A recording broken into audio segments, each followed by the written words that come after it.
Hello, my name is Scott Rose, and I'm currently a student at the East Carolina University studying maritime history and maritime archaeology, studying for my master's degree in maritime studies program.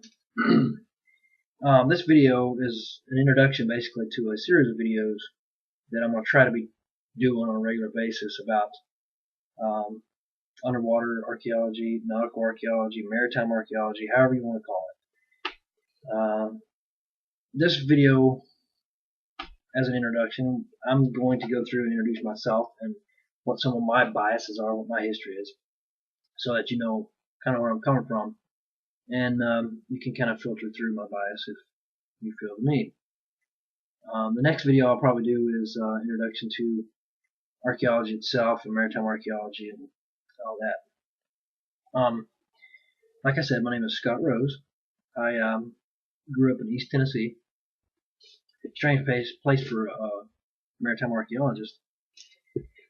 A bit of a story.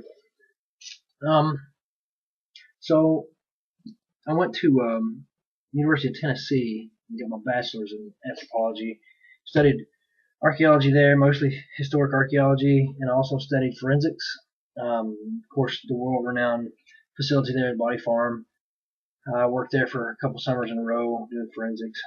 Was contemplating going there for higher education, but the program there is very intense, and my GPA wasn't quite that good. Still good enough.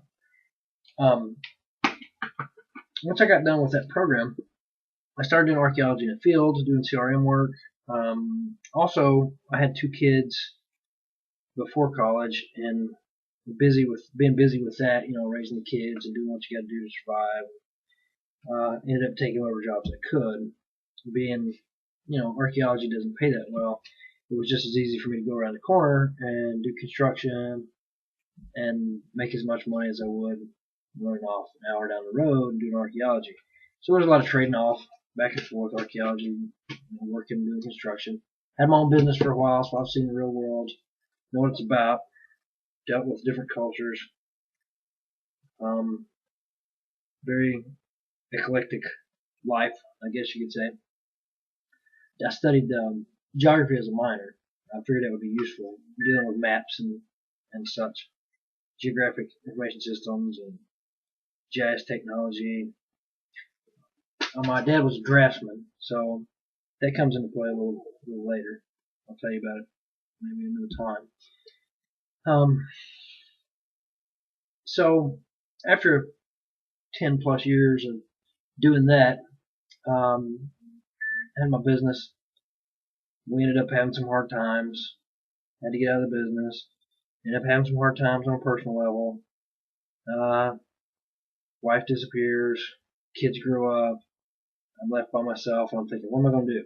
I'm going to go back to school for what I wanted to do when I was a kid. I mean, I had a folder like this thick with every shipwreck that I could ever get my hands on, and its location, information about it, and just little tidbits here and there. Always wanted to do something with that. That mindset, though, was not exactly in line with archaeology. Of course, that's the learning process. You learn about what your mindset was later. Basically, it's this mindset. I don't know if every archaeologist has got one, but I do.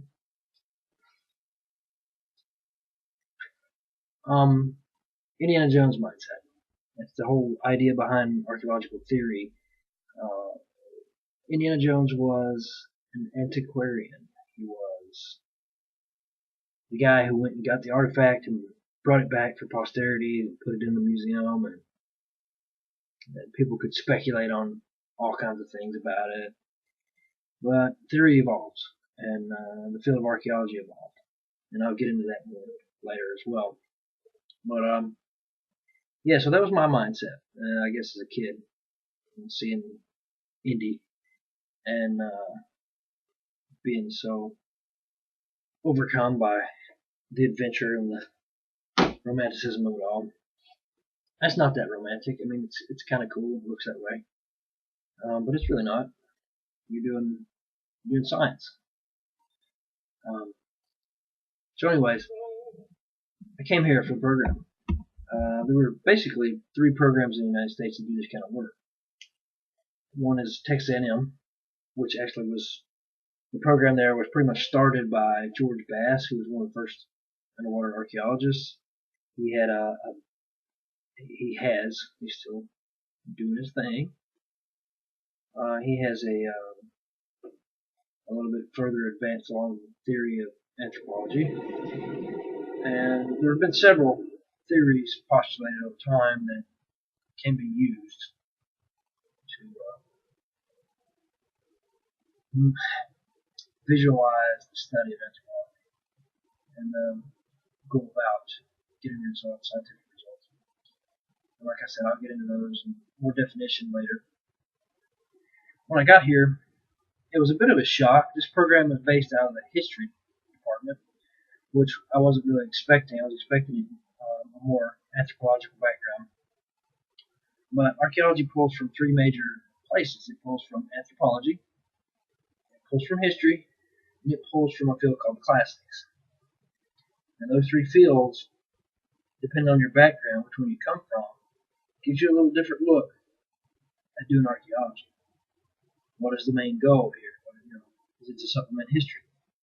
Is it to look at specifics of classical items, or shipwreck in itself is so specific? It's just this item. It's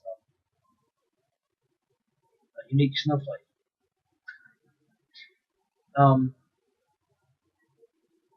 Or is it something all by itself? Is archaeology just archaeology? You dig it up, you find it, you can tell everything you can about it, you use every theory possible to pull every piece of information you can out of it.